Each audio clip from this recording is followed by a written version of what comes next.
Fala galerinha, tudo bem? Olha só, infelizmente não posso estar presencialmente com vocês essa semana, mas não vou deixar vocês na mão, tá?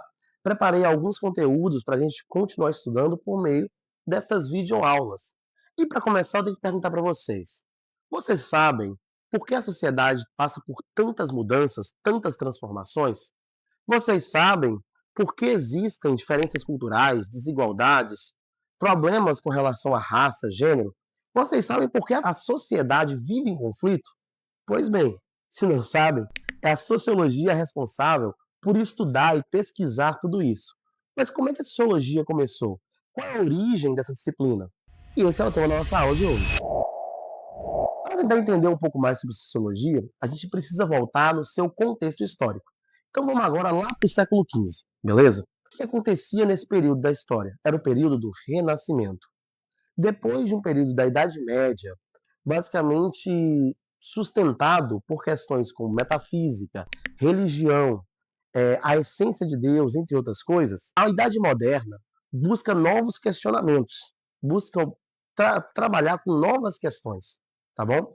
Então essa galera vai, os modernos, vão buscar referências lá na cultura grega. E aí a gente vai chamar esse período de período do Renascimento. É o renascimento do pensamento grego clássico, onde as pessoas vão dar mais atenção para a razão, para as investigações racionais, do que para questões religiosas e metafísicas. Vai haver uma mudança de pensamento. E essa mudança de pensamento é só o primeiro dos passos das mudanças que a Idade Moderna traz para a gente, que vai culminar depois no surgimento dessa nossa disciplina tão querida, tá? Outro importante ponto histórico que a gente precisa relembrar foi a Reforma Protestante de Martinho Lutero, liderada por Martinho Lutero, na verdade, tá? A Igreja Católica do século XVI, muito poderosa, na verdade a Igreja Católica do começo, do final da Idade Média, o início da Idade Moderna, foi muito poderosa, uma instituição muito poderosa, justamente por conta do absolutismo monárquico. O que era o absolutismo monárquico? Era a ideia de que o rei era uma figura muito poderosa, que não podia ser questionada.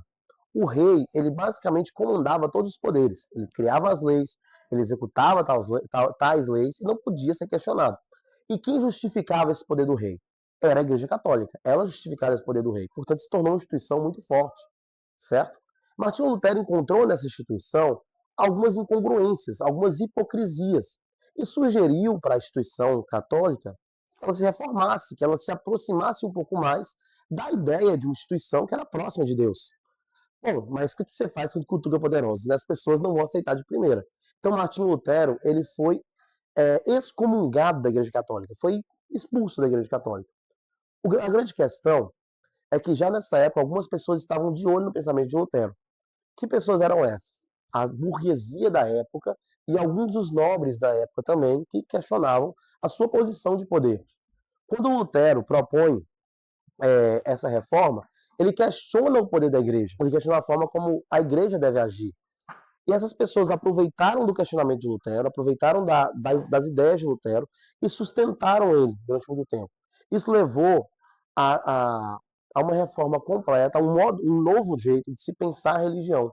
Um novo jeito de se pensar a religião não ligada mais ao catolicismo, certo? Não, o catolicismo não era o único detentor do poder cristão da época mais. Pronto. Agora, nós temos uma mudança complexa no pensamento. Tanto que a própria Igreja Católica precisou se reformar, precisou repensar o seu jeito de fazer religião para poder acompanhar essas dinâmicas de mudança de pensamento. Então, até agora, nós tivemos uma mudança do pensamento racional e uma mudança do pensamento religioso, tá bom? Outra importante mudança de pensamento da época acontece com a Revolução Científica. Novas formas de se pensar a ciência estavam surgindo na Idade Moderna, acompanhados pelos pensamentos de Galileu Galilei e Newton, né, que pensavam, olhavam para a realidade de uma maneira completamente nova. Então, se a realidade antes era basicamente imaginada de maneira divina, né, foi Deus que criou tudo, então e Deus não é tão explicável assim. Agora, com os pensamentos, com as teorias científicas modernas surgindo, a galera olha para a realidade de uma maneira diferente, olha para a realidade de maneira mais científica e racional. Essa é uma mudança que vai afetar também a sociedade. Outro ponto que deve ser levado em consideração é o iluminismo, uma mudança no pensamento filosófico, tá?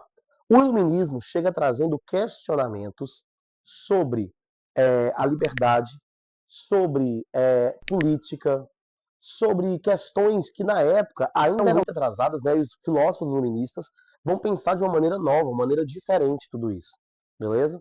Então o iluminismo vai trazer uma mudança na forma como se olha para a política e para a filosofia. Então, mais uma vez, vamos acompanhar as dinâmicas de mudança. Houve mudanças na forma de se pensar. Agora a galera já pensa de maneira mais racional.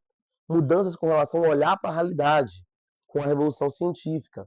Mudanças com relação ao pensamento político e às questões da atualidade, com o iluminismo.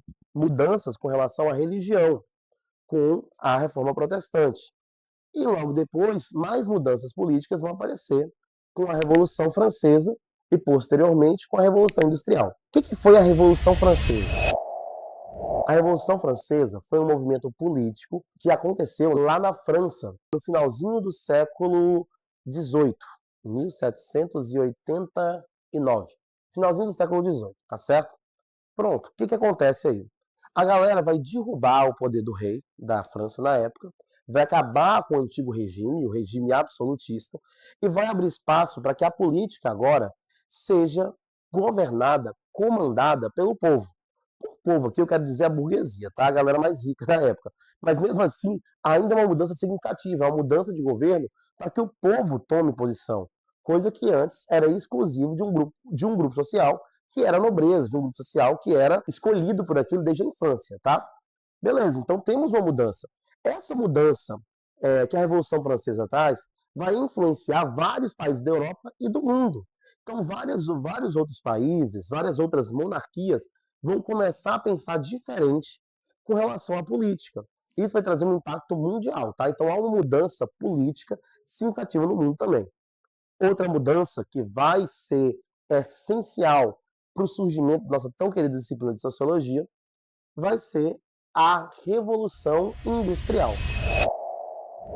O que a Revolução Industrial traz, gente? A Revolução Industrial, ela acontece ali entre os séculos 17, 18 e 19. Eu coloco todos os três, porque cada um tem um pedacinho do que vai se desenvolver ali na Revolução, vai se desenvolver na Revolução Industrial, o início dessa Revolução Industrial, né? E, enfim, o que vai acontecer na Revolução Industrial? Vão surgindo novas fábricas, um novo modo de produção, que antes era basicamente fechado numa indústria, numa dinâmica mais manufatureira. Agora, as fábricas vão trazer um novo modo de se produzir, um novo modo de se consumir também, tá? E isso vai impactar a forma como a sociedade se organiza. Eu vou dar um exemplo simples, tá? Vamos lá. Imagine que a nossa querida cidade de Carinhanha aqui tenha chegado uma nova fábrica, beleza? Com a chegada dessa nova fábrica, ela precisa ser abastecida. Então vão vir trabalhadores trabalhar nessa fábrica. Os trabalhadores precisam de abastecimento. Então a cidade vai começar, na cidade vão começar a surgir hotéis, vão começar a surgir casas para ser vendidas e alugadas. Enfim, esses trabalhadores vão precisar comer, então vão surgir restaurantes, vão surgir supermercados, lojas, entre outras coisas. Então, cada vez que a fábrica, cada nova fábrica que chega, e chega mais gente, a cidade cresce e se desenvolve cada vez mais. Foi isso que aconteceu no início da Revolução Industrial, lá em Londres. Em Londres, onde começa a Revolução Industrial, vai se organizando uma enorme metrópole, uma cidade gigantesca. As pessoas da Inglaterra daquela época vão se mudando todas para a capital, certo? E isso vai fazer com que aquele lugar se torne um polo industrial, um polo muito grande de pessoas, uma sociedade muito grande, o que vai mudar as relações sociais. Pronto. Isso vai também impactar depois na Europa, porque cada país do mundo vai ter seu próprio momento de revolução industrial, mas a Europa vai começar a partir dessa revolução que acontece em Londres, tá? Então vamos lá de novo. Olha só quantas mudanças acontecem. Mudanças na forma de se pensar a religião, mudanças na forma de se pensar sobre a realidade, mudanças na forma de se pensar a sociedade, mudanças na forma de se produzir, mudanças políticas, tantas transformações que aconteceram num período de tempo tão curto, que foi coisa de 5 séculos, 4 séculos ali, do século XV até o século XIX, fez com que surgisse a necessidade de uma nova disciplina, de uma disciplina que estudasse todas essas transformações sociais e o impacto que isso gerava nas pessoas, tá? E é aí que vai surgir a sociologia. Quem é o fundador da sociologia? Um cabra chamado Augusto Comte. O que Augusto Comte fala pra gente? O Augusto Comte Ele olha para a sociedade e fala: gente, a gente precisa imaginar um novo jeito de olhar para entender a sociedade, estudar a sociedade. E ele achou que o jeito mais bacana de estudar a sociedade seria usando os conceitos das próprias ciências naturais, como a física, a biologia, as ciências naturais da época, certo? Porque essas ciências naturais tinham de interessantes? Elas tinham um método, elas eram organizadas, elas tinham um jeito correto de estudar elas. E ele acredita que o único jeito correto de se estudar as coisas seja a partir do método científico, seja por meio das ciências, tá certo? Então é aí que Augusto Conte vai colocar o seu argumento. Se eu preciso estudar a sociedade, eu preciso estudar esta sociedade por meio de um método científico e organizado. Eu preciso de uma ciência. Ele coloca tanta ciência como o único tipo de conhecimento verdadeiro, racional e correto, que ele vai criar uma corrente de pensamento para justificar isso. A corrente de pensamento que ele vai criar se chama positivismo. O que é o positivismo, gente? O positivismo é uma corrente de pensamento, como eu falei agora há pouco, que vai colocar a ciência como o único tipo de conhecimento verdadeiro, o único tipo de conhecimento significativo, tá bom? Sendo assim, o Augusto Conte vai dizer que toda a sociedade, que todo tipo de pensamento humano vai sempre buscar alcançar o progresso, deve sempre buscar alcançar o progresso por meio da ciência, tá legal? Beleza. E com isso, ele vai colocar para o positivismo um lema: o amor por princípio, a ordem por base e o progresso por fim. Tá? O que isso significa? O que isso quer dizer? Quer dizer, basicamente, que toda sociedade que quer alcançar um progresso deve ser uma sociedade que, primeiro, deve se organizar, deve ter um pensamento ordenado, organizado, estruturado, baseado na ciência. A gente já ouviu esse lema outras vezes, não já? A gente já ouviu esse lema na bandeira do Brasil. A bandeira do Brasil, basicamente, está lá, ordem e progresso. Porque quando a República foi criada, algumas das pessoas ligadas à República, ligadas à construção, ao início da República do Brasil, elas tinham inspirações positivistas e queriam que o nosso país também fosse um país que se relacionasse com isso, fosse um país que buscasse sempre o progresso por meio da ciência. Beleza? Augusto Conte, para explicar a forma como as sociedades evoluem, vai criar a lei dos três estágios. Tá? O que é a lei dos três estágios? É uma forma de explicar a forma como a maneira como as pessoas pensam e vão evoluindo o seu pensamento. E por consequência também como a sociedade pensa e evolui o seu pensamento. Tá bom? Olha só.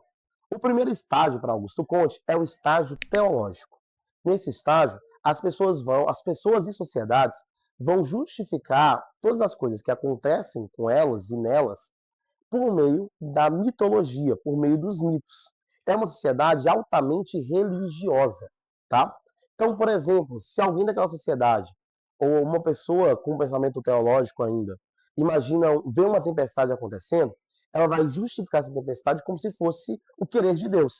Ah, é Zeus com raiva da gente, é Zeus com ódio da gente, entende? E portanto vem os raios, Pereira caixa de fósforo. Pronto. Um outro tipo de pensamento, um outro tipo de estágio que ele fala, é o estágio que já é um avanço, que já é uma evolução disso, é o estágio metafísico, que é um estágio ligado mais à filosofia. Não mais as pessoas dessa sociedade metafísica estão preocupadas em explicar a realidade por meio de mitos, mas agora elas tentam buscar por meio de um pensamento mais racional explicações coerentes. Só que ainda não alcançaram explicações suficientemente coerentes para explicar essa realidade. Tá?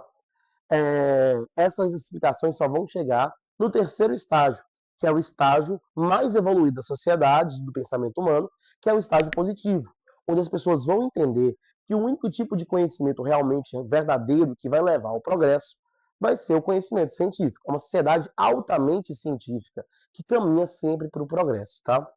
Augusto Conte, gente, com essas teorias dele, foi o cara que iniciou a forma da gente pensar, a maneira da gente pensar e imaginar a sociedade. Tá? Mas não foi o único. Depois dele, e nós vamos conhecer nas próximas aulas de sociologia, muitos outros sociólogos, muitos outros pensadores imaginaram, pensaram teorias sobre a sociedade.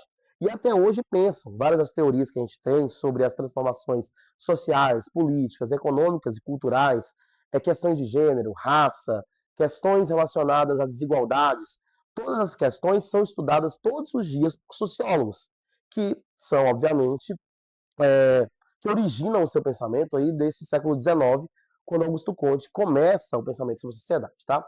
Então, a aula de hoje é isso. Muito obrigado por quem prestou atenção, tá? Vamos fazer os exercícios aí que eu deixei para vocês e até uma próxima oportunidade.